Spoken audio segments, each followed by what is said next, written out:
நான் எந்த இடத்துலையும் எங்கள் சின்னையன் அன்புமணி அவர்களை குறை சொல்லி அவர் மேலே நான் வந்து தவறாக சொல்லலை.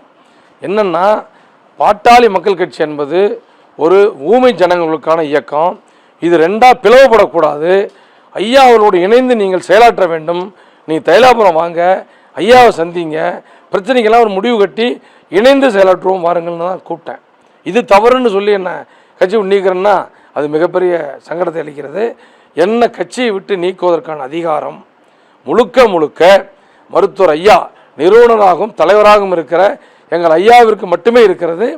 செயல் தலைவராக இருக்கிற எங்களுடைய சின்னையன் அன்புமணிக்கு இல்லை.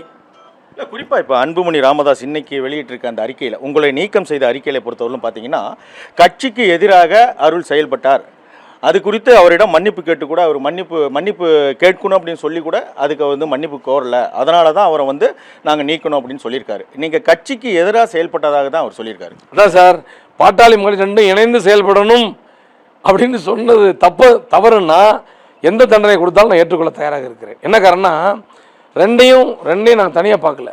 இதுவரைக்கும் நான் சொல்லிட்டு இருக்கிறது, ஐயா அவர்களும் சின்னையா அவர்களும் 2 பேரும் 2 கண்ணுன்னு சொல்லியிருக்கிறேன். ஆனாலும் கூட அந்த கண்ணுக்கு நடுவில் நெற்றிக்கண்ணாக நான் பார்ப்பது என்னுடைய மருத்துவர் ஐயா அவர்களே. மருத்துவர் ஐயா அவர்கள், நான் இன்னமும் சொல்கிறேன், என்றைக்கும் சொல்கிறேன், என்னுடைய தலைவர் மருத்துவர் ஐயா அவர்கள். அவரை தொடர்ந்து எங்களை வழிநடத்தக்கூடிய தலைவர் அண்ணன் அன்புமணி அவர்கள். இதில் எந்த மாற்று கருத்தும் எந்த ஒரு வித்தியாசமான கருத்தும் என் வாழ்விலே வரப்போவதில்லை. இப்போ டாக்டர் ஐயா ராமதாஸை பொறுத்தவரையிலும் பார்த்தீங்கன்னா, அவருக்கு ஆதரவாளர்களை வச்சுக்கிட்டு அன்புமணிக்கு ஆதரவாக இருக்கவங்களை நீக்கிறாரு. இந்த பக்கம் பார்த்தீங்கன்னா, இவர் வந்து டாக்டர் ராமதாஸுக்கு ஆதரவானவர்களை நீக்கி வராரு. இப்படி 2 பக்கமும் இந்த நீக்கம் என்பது போய்கிட்டே இருந்தால் கட்சியோட நிலைப்பாடு எப்படி தான் இருக்குன்னு நினைக்கிறீங்க?